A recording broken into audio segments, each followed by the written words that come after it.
সপ্তাহব্যাপী রাষ্ট্রীয় শোক পালনের পর আজ জন্মস্থান ইরানের মাশহাদে চিরনিন্দ্রায় শায়িত হবেন প্রয়াত সর্বোচ্চ নেতা আয়াতুল্লাহ আল খামেনি। ইরাকের নাজাফ ও কারবালায় লাখো মানুষের শ্রদ্ধায় সিক্ত হওয়ার পর ইরানে ফিরিয়ে আনা হয়েছে খামেনির মরদেহ।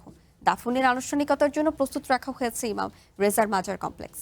গত ২৮ ফেব্রুয়ারি আমেরিকা ও ইসরায়েলের যৌথ হামলায় পরিবারের ৪ সদস্য সহ নিহত হন ইরানের সর্বোচ্চ এই নেতা।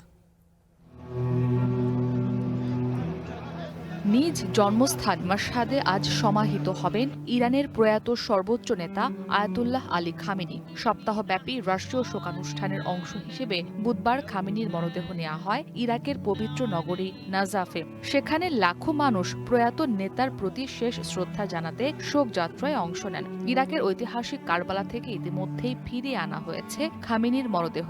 জানাজা সম্পন্নের উদ্দেশ্যে তার নিথর দেহ রাখা হয়েছে ইমাম রেজা মাজার কমপ্লেক্সে।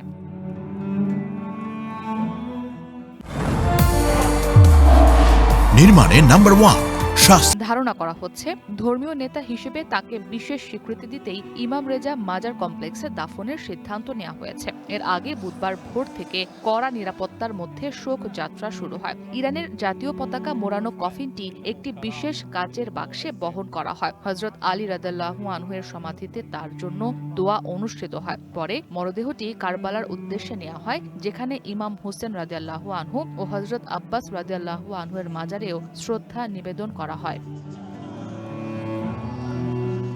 খামেনির রাষ্ট্রীয় শেষকৃত্যের এই আয়োজন এমন এক সময় অনুষ্ঠিত হচ্ছে যখন নতুন করে আমেরিকা ও ইরানের মধ্যে সামরিক উত্তেজনা বেড়েছে। হরমুজ প্রণালীকে কেন্দ্র করে সাম্প্রতিক হামলা পাল্টা হামলার মধ্যেই এই শোকানুষ্ঠান চলছে। ইরানের কর্মকর্তাদের আশা, বিপুল জনসমাগম দেশটির জাতীয় ঐক্য ও প্রতিরোধের বার্তা বিশ্ববাসীর সামনে তুলে ধরবে। ইসরাত মুক্তি, ওয়ান ইন্টারন্যাশনাল ডেস্ক।